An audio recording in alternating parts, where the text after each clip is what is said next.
A very warm welcome to this digital debate on the environment. A very warm welcome on behalf of the Balkan Trafik Music, Culture and above all Human Relations Festival.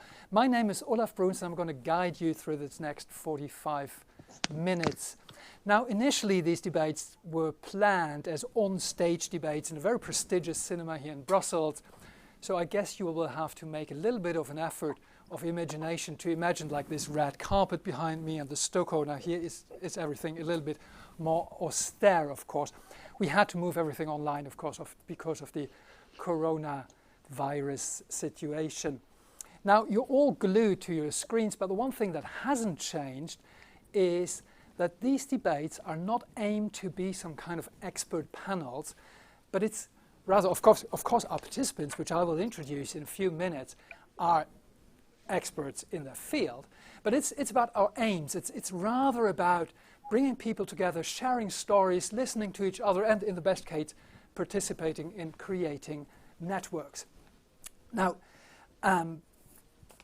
this is a premiere then, here we go, for this first debate, the first Balkan Trafik digital debate on the environment, or more precisely on the vibrant multitude of environmental civic movements. And this debate is supported by the European funds for the Balkans. Now, in many places in the Balkans, there is a multitude of activists working on very similar topics as many movements, for example, here in Brussels or somewhere else in the European Union. And that is something we often fail to notice here. And of course, the COVID-19 situation raises new questions also linked to the environment. Now, we have only 45 minutes, so let's get the ball rolling. I will do a first round of introductions, and then afterwards I give the floor to our participants. We have first Endora Celucai, who works for the Albanian Institute of Nature Conservation. Endora, you're an environmental biologist. Welcome. Where do you join us from? Hello, Olaf. Hello, everyone. I'm from Albania. So I'm an environmental biologist, and I work with... Yeah, tell me. Okay, no, I just want to say, I just asked where you're connecting from. I give you the word for an introduction in a few seconds. Okay, I'm just from Albania. Okay, cool. Jelena Vasiljevic, you're a researcher for the Institute of Philosophy and Social Research at Belgrade University. Welcome. And you've done extensive research on social movements, on environmental movements in the Western Balkans. We're going to come to that a little bit later. First, Ariana Jafari, you're one of the co-founders and the president of the environmental organization, as the background of your screen, of Ecoguerilla. We're very, very curious to hear about that. It sounds like a rather militant approach, and that's of course something we're very excited about. And we have Jacalina Ziskovic, who's a political scientist by education, a researcher on environmental protection, and invited here as a representative of the Serbian Rights to Water initiative. Welcome, Jacalina. Hi, thank you. Thank you. Thank you all for joining us. Now, as I said, the second round will be the introduction statements, and I have set a rule, which is that I'm going to give everybody around 2 minutes. And the first thing I'm doing is to break my own rules and to give like a little bit more time to Jelena for an overview of your research on environmental movements in the Western Balkans. Jelena, the floor is yours. Thank you very much, and I will try to be brief, but let me just begin saying a couple of words on the civic initiative scene in the contemporary Western Balkans. So I was a lead researcher working on a project initiated by the European Fund for the Balkans, and we did a kind of a mapping of civic initiatives in the Western Balkans, and we thought it was very, very important because the current situation in the countries of the Western Balkans is such that we are experiencing a significant democratic backslide. rise in authoritarian governance, sharp decline of media freedom, etc. So there's this feeling that we're all looking for some new civic actors that could potentially also become new political actors capable of bringing more democratization and striving for democratization in the region. So we did this mapping in all 6 countries of the Western Balkans. And for this occasion, but not only for this occasion, but in general, I think it is especially worthy of mention are environmental movement and green movements, because they are not only that they are very active and they are very vibrant in the region, but also because they managed to do a couple of things at the same time. I think that they very successfully managed to address one of the most pressing issues globally, and that is climate change and environmental issues, and to connect it, to relate it to some very local, concrete problems like degradation of quality of life and air pollution and many other pressing problems. So they managed to connect this global problem with very local problems that citizens are experiencing. They were also very successful in addressing the very important issue of democratic institutional accountability, because many of these movements and civic actions actually managed to get some responses from responsible authorities, and they managed to implement some changes. So they kind of they address this issue of that in democracies we need to have institutional and political accountability. And finally, also they managed to incite quite significant civic mobilization. So they managed to mobilize citizens and to incite this active citizenship in the region, and sometimes in environments and regions which are divided, like socially or ethnically divided. So they were very successful in that as well. They also experienced many problems, and we were able to locate some of these problems. Of course, obviously, they all lack durable funding and infrastructure. Sometimes they lack significant know-how. They're not very well interconnected among themselves, and these are all issues on which they should be addressed. We should be aware of them, and opportunities like this one and talks and public debates are great actually opportunities to talk about these issues and to push these things further. And just one final point that I want to make is about this current situation, about this pandemic and lockdown. I have to say that in many countries in our region, the Western Balkans, these countries are actually using these unfortunate circumstances to further strengthen their capture mechanisms, and this obviously poses new challenges for civic movements. And not only that, but also they don't have now public space open to them. But I would say that also these times can provide opportunities as well, new opportunities for the civic movements to articulate their democratic potential, for these environmental initiatives to further insist on their environmental agenda by pointing how this predicament is inseparable from wider environmental concerns, and how issues like public health, clean environment, institutional accountability need to be prioritized. And I will stop here for the moment. Jelena, sometimes your connection was getting a little bit unstable, but I think we heard everything. Thank you very much.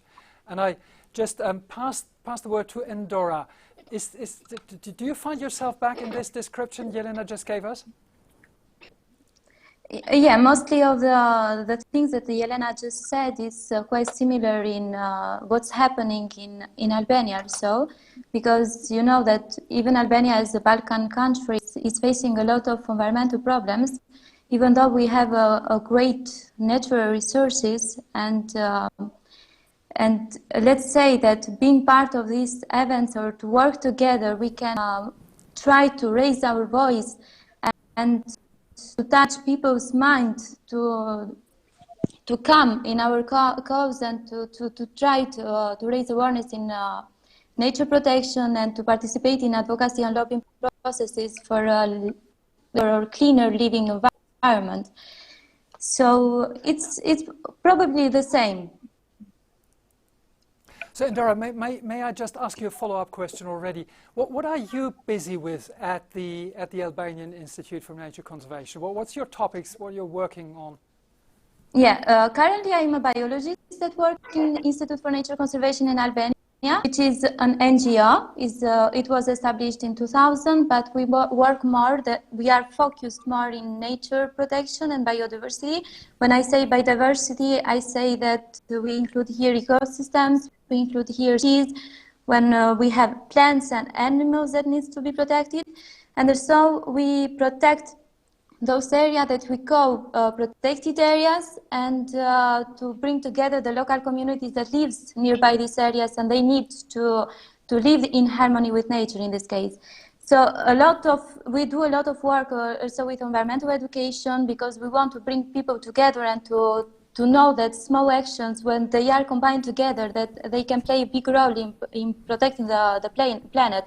Because if we just look outside from each country, we will list a number of environmental problems that come to our attention, and only together we can make a big change. Thank you very much, Endora. I pass the word to Arianic, who has this Ecogoria sign in the background. We're very curious to hear more about Ecogoria. Well, hello from North Macedonia. And as you also mentioned, the name of the organization that I am co-founder of and currently president of is Ecoguerrilla. And Ecoguerrilla is one of the most famous organizations in the country. It started out as a grassroots movement to address the severe air pollution problem in the country. Mainly what we do, and why did we choose to name the organization Ecoguerrilla, is because we advocate for environmental rights, and we do it in a very non-conventional way. We utilize a lot of political pressure. So in a way, we are an advocacy/political pressure group of citizens, of activists that wage an environmental war, so to say. What we do on our everyday on an everyday basis is that we have lots of contacts with our citizens who have different problems, environmental problems, or their environmental rights being violated, and most of them are not aware of. So what we do is we usually take these problems to the authorities, whether they are local or central. And we push on the authorities to implement the very, very good environmental laws that North Macedonia has in place. In a way, our day-to-day tasks include even lots of communications and contacts with local politicians, even foreign dignitaries, ambassadors of EU member states, United States, other countries, which can help us to lobby in our governments or with our authorities to make to enforce environmental rights. Got you back. Just go on. I lost you for a second, but it's okay again. So mainly another thing that we do is we work very closely with the media, and we inform the media on every step that is being taken, on every change that we see in the nature, in the environment, on every type of violation that we can encounter. So we make sort of, let's say, a big deal, a very necessary big deal out of these problems that happen in the environment. Just for your information, for the information of our viewers over there, North Macedonia has seen some of the most severe air pollution in the last couple of years. And Tetovo, the city where I am from and where Ecoguerrilla was born, has been one of the most polluted cities in Europe for a long time, in 2013 and 14.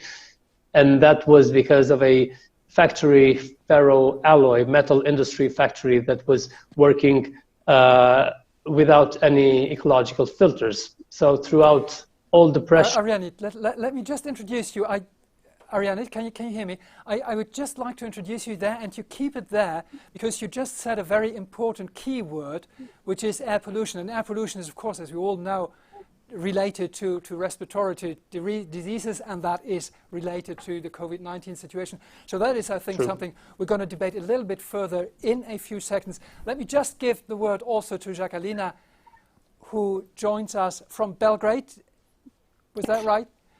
Jacqueline, in your introduction video, you said, amongst other things, that the green heart or the green lung, I don't remember exactly what you said, how you said it. I think Blue heart of Europe. Of exactly, beats in the Balkan. Could you just introduce yourself, what you're doing for a moment, and expand on this important function of the Balkans? Yeah, well, as you said, I'm a researcher for environmental protection for 8 years now. And at the beginning, I worked mostly in competition and worked with decisions in Serbia and EU level. And it was mostly a bottom-up approach. But then I realized that without citizens and education and raising awareness, the decision was really understand what are we talking about. So in the last 2 years, I joined an initiative called Right to Water, that is a collective of different organizations and activists for access to water. We believe that absolutely every person must have access to a sufficient quantity of quality water. So we are not only fighting for preserving rivers, but also working on privatization of water resources, water pollution, and different topics connected with water common and water as a human right. Right to Water initiative in Serbia in the last 2 years is a partner for the campaign called Civic Heart of Europe, which is a regional campaign that is advocating against projects that are small hydro plants, where you basically have the last European wild rivers, and it's really the last ones in the Balkans, from Slovakia to the Greece, are being endangered hydro projects. We have around 2,800 of those. Serbia, there are around 800 planned projects. And if these projects continue to develop, we will lose these rivers. And they are really last preserved wild rivers of Europe. For example, there are 69 species of fish that exist only in these rivers. And it's really, really important, and people, not only in but people in Europe don't know that. And it's a struggle because these projects were in the EU countries, but 20 years ago, and most of these countries realized that they're bad, they're not cost effective, not even economically viable without subsidies. And now the Western Europe is destroying these buildings and restoring theirs, and in the Balkans we are working on to destroying them. So this is the... Thank you very, very much. Let me just ask you a follow-up question. Jelena already mentioned that in the wake of the coronavirus crisis and the lockdowns, of course, it's becoming much more difficult to have a public expression for activism. Is this something that touches you too? Yeah, because we are really talking about local movements. There are expert NGOs that support people, but the fight is being done mostly in villages and in nature protected parks. And these are the people that don't have the internet. They even in some places have phones. So it's really being difficult to work with them in these times, even to communicate, not to start research and gathering data, because it's really important to get actual so we can advocate. And it's really been a struggle in the last 2 months, and also with public administration being in lockdown and only the necessary work, or, for example, our access to information requests are because the government doesn't have the obligation to answer to us. So really been well for us to gather data. Really difficult situation, actually, that is yeah, emerging and right on now. the other side, one sentence more, on the other side of information, these projects are going to be built in this lockdown. The private sector is not working, but we cannot confirm these informations because citizens are locked in homes. So it's really been... And Dora, you have been raising your hand. I think this yeah, you wanted to react directly to this. Yeah, it was quite what Jacqueline has said about the fact that people now are in lockdown, but the hydropower plants are starting to build. So it's not that something is changing, but people now are taking their time to start building them. So it's quite very bad. And you basically are deprived of a moment of public action, of activism, of like the power you have built over all these years is now not working anymore. Is that the case? Yeah, but we are in lockdown. We can do nothing for the moment. Yeah. We have a lot of environmentalists that are working with local communities that are there, but you know that we can't break the rules and just to go there because will be worse, let's say. Yeah. Arianit, is this a situation you find too, that activism now under this lockdown, in this lockdown situation, is a difficult thing to develop? Well, indeed it is, because most of our communication, as I said earlier, is linked to contacting people directly, to meeting with them, to talking to them. But I think there's one positive thing in the example of North Macedonia, because for some reason, the media here is very supportive. So whether I understand, and everyone understands, that the main priority of the people is the coronavirus situation, and with the lockdown, it seems like people don't care about anything else. But that is not true in our case, because our media still pay attention to the environmental problems, and especially to the construction of the hydro plants, or those so-called small hydro plants, or construction of new roads that have a negative impact on the environment on the area where they're being constructed. So just to give you a clear image of this, in the last week I've given at least 4 interviews for different national TV stations in the country. And I just gave one this morning, and I'm planning to give another one tomorrow. So whether we're locked or not, we continue working from homes, from offices, from wherever we can. And again, we're connecting to different TV shows through Skype or through Zoom or different digital platforms to make sure we keep that, as we're doing right now, indeed. So I believe it's a thing with the media, and very often I have spoken to colleagues in Albania, and especially in Albania and Kosovo, but I'm not very familiar with the situation in Serbia. But I think Albania has a bigger problem with the media supporting these grassroots movements, whereas in North Macedonia, the media is showing a lot of support. So they help us a lot, and we don't allow the lockdown to change the momentum or to throw us off the spotlight, if I may so, off the tracks. Indeed, yes. Jelena, may I just throw this question to you? Is like the media's attention to this movement, has that been part of your research? Would you say what Arianit is just saying is a very particular situation to North Macedonia, or is it something you find in several countries? Well, media situation is not ideal in any of the countries of the Western Balkans, but it's different in different countries. It's definitely different. For instance, Serbia has experienced a significant decline in media freedom over the last couple of years. It's very important because you have to have a message put through. I mean, you have have some access to media to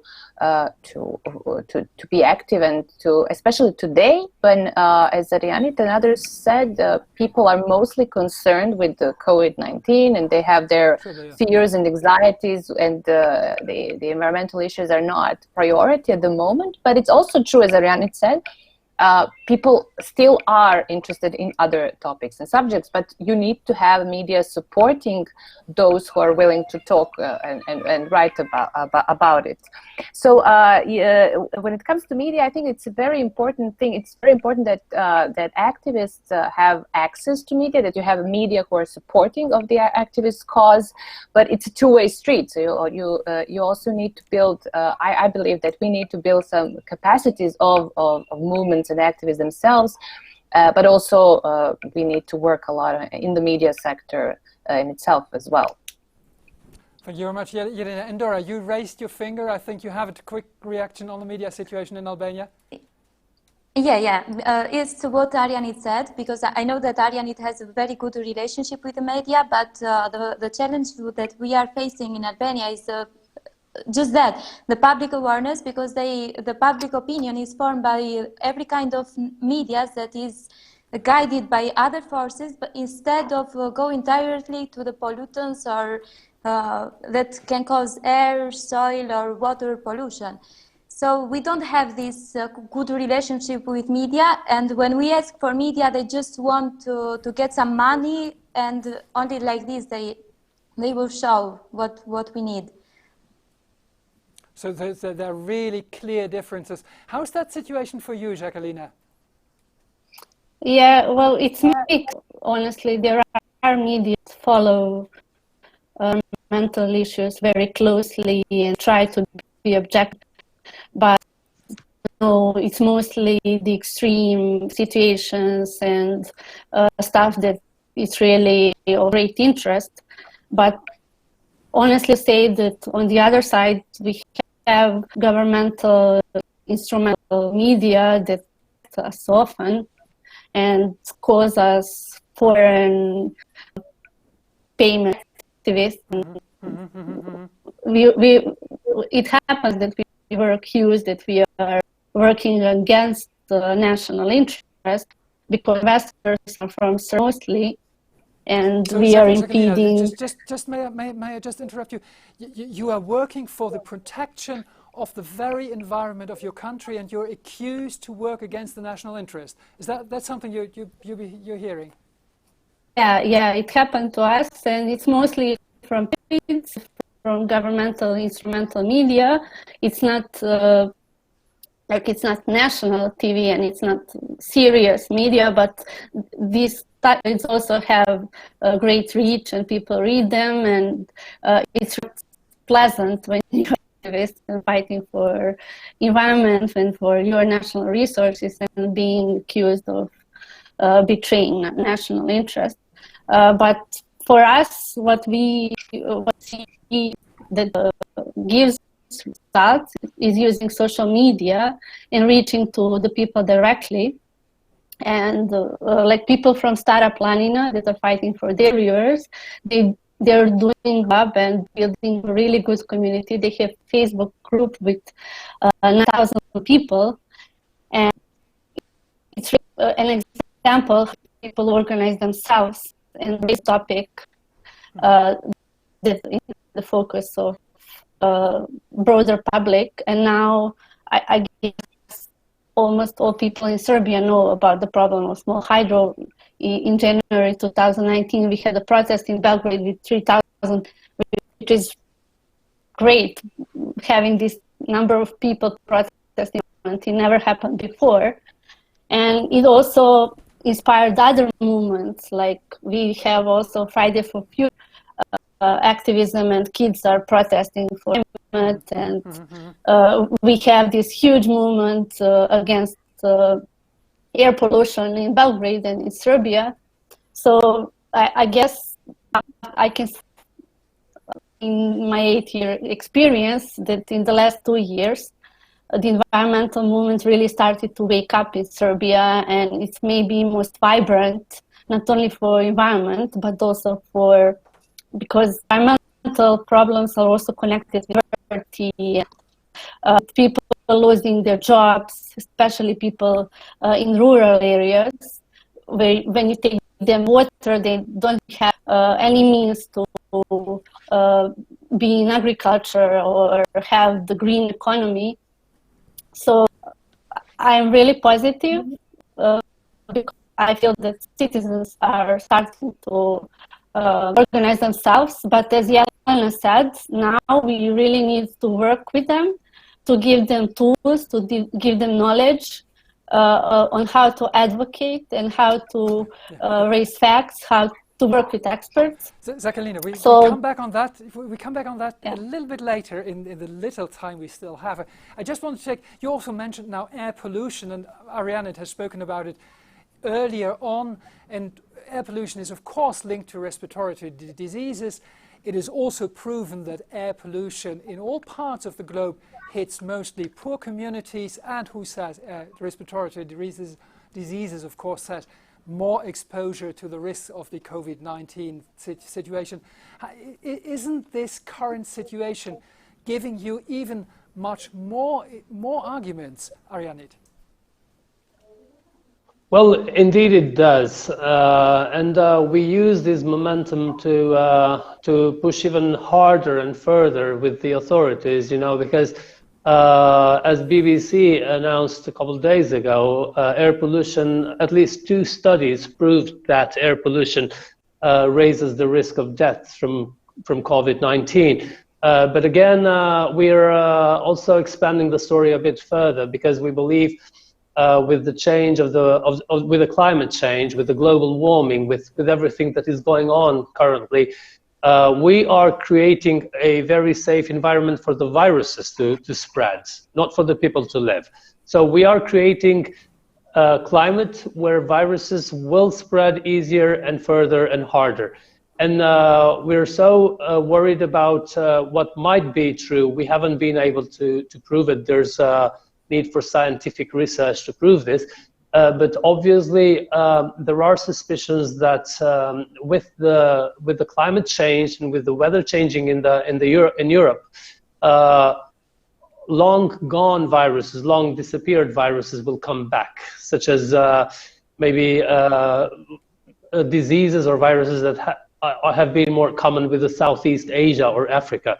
So this is a very important moment. This lockdown gave us the time to reflect and think, and I believe that the governments also should take the time to think and reflect on what are we doing to the environment and what are we doing to this planet. We are destroying it, and we are creating a very, very good climate for the viruses and for different diseases. That's why we believe that we should fight harder, fight for the air pollution, against the air pollution indeed, and fight to prevent the destruction of our river by what we call hydro mafia, by the people, companies with close ties to the government officials who build these hydropower plants, and they are paying for them with public money, with feed-in tariffs. And we want to fight harder for against all these polluters, whether they are bigger companies or smaller companies. We have to make sure we protect our air and our water and our soil, because that's our planet. And if we don't like this 2 months lockdown that we've been on so far, I'm afraid I have some bad news. We might have to get locked up even for longer, and even in a deeper crisis. So which is of course an excellent reason to act now to change things, because, well, to the degree we can still stop this train, but we really have to. I just wanted to take the word from you and give it to just one sentence to close that. Yes, and I just wanted to say this, that as environmental activists and environmental movements and organizations, maybe we should sometimes switch a little bit to the left or to the right and hit some other topics, like the rule of law and the culture of impunity that exists in our countries. And these problems, the lack of rule of law and the culture of impunity, enable this safe environment for such criminal activities against the environment. So maybe sometimes we should really strike the politics and the decision makers where it hurts. So that's what I just wanted to add. Well, that is in general, I think, a very good advice to political activism. Jelena, you were raising your hand. You wanted to I just want to follow up on what Karianit was saying, that one of the often raised objections or criticisms of environmental movements was that they're single issue movements, that they're not political enough, or that they don't have this potential to politicize the problems because they're concerned with this or that river, with this or that small hydro plant, etc. Many of these smaller movements. But I don't think that's true, and I believe that crises like this one can actually open up the opportunity for the movements to articulate their issues in a wider frame. And this is what I was saying when I said this period is very challenging because it abolished the public space. But it's also it's opening up some of the opportunities, and that is, the one is to articulate and to demonstrate how many important issues of our humanity today is that they are interlinked. The issue of public health, institutional accountability, the problem with cultural impunity, as Arianit was mentioning, the idea of the quality of life, really climate change problems, and also the new spreads of new viruses potentially, they're all interlinked, and that we also have to think about these issues as a whole. And I believe that environmental movements and ecological activists have a big say on this, and to interlink the ideas of public health, institutional accountability, environmental change. And in the democratic setting that is needed for all these issues to be addressed at once. Now, and I just wanted to get this over to Endora. I think you are really working with local communities, coastal communities, and what we're just talking about is a very broad picture, a large and fairly abstract thoughts.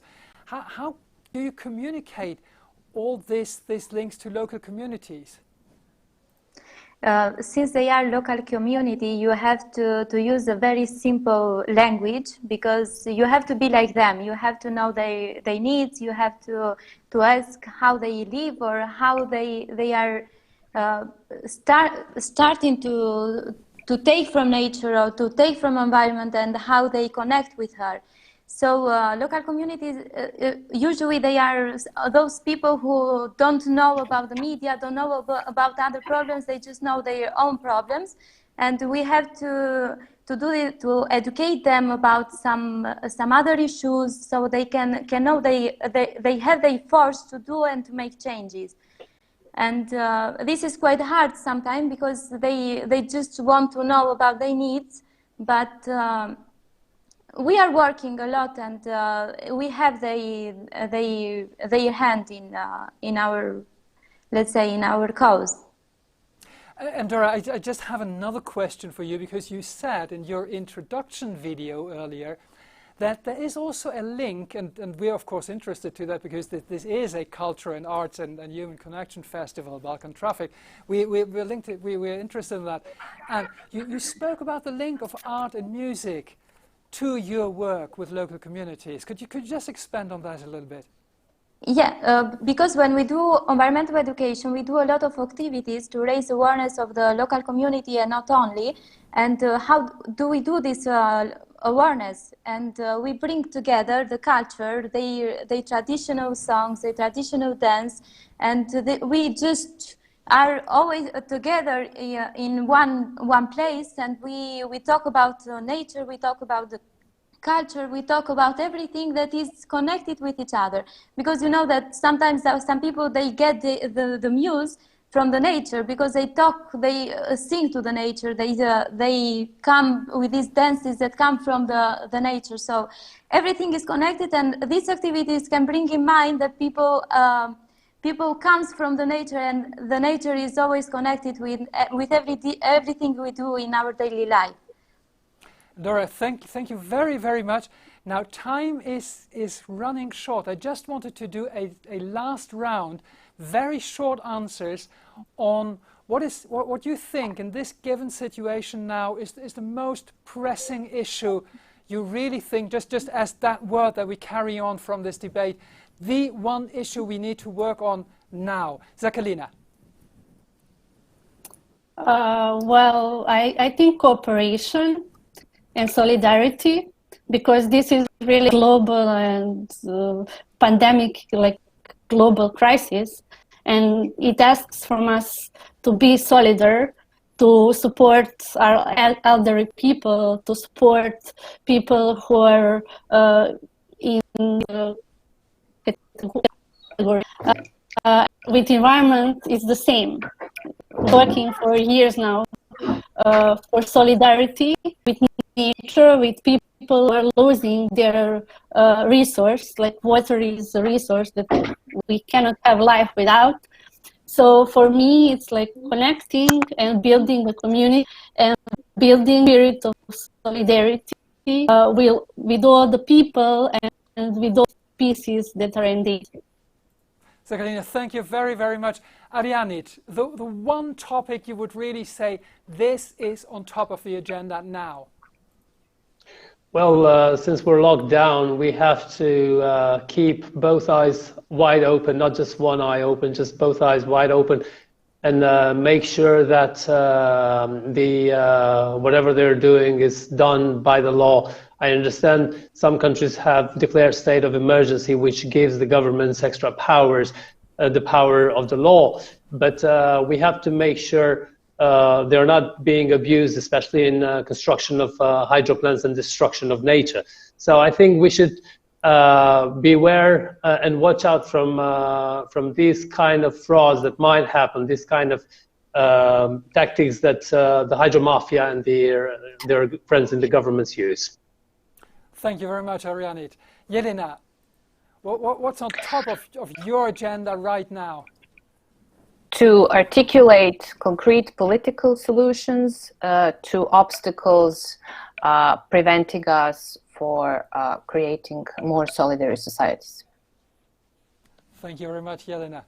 Indora, a closing word. You have the closing word. The one topic that's really important to you. Yeah, since the environmental principles are based more upon anthropology, so they are around the human, so the human is the most important species in this world, this is what I want to change.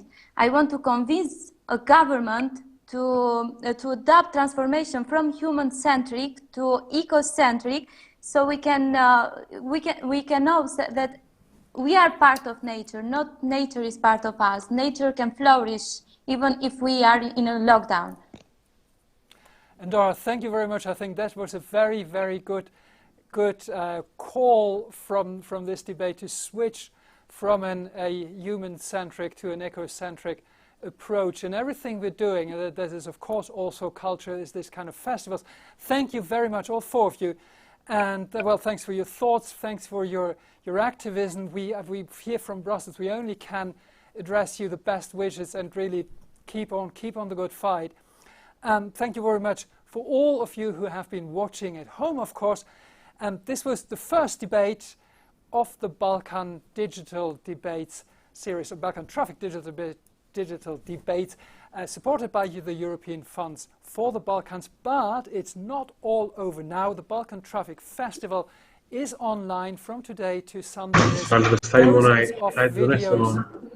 There's somebody already coming into my mic. There's dozens of videos online, so make sure you go to the balkantrafik.com site, click through it a little bit. There is music, there is portraits of artists, and there are other debates with other activists in different domains. Thank you to all. Thank you very much. And just one thing, the Balkan Trafik Festival in real will be back at the end of November. Thank you very much. Bye-bye. Thank you. Bye. Bye. Thank you. Bye.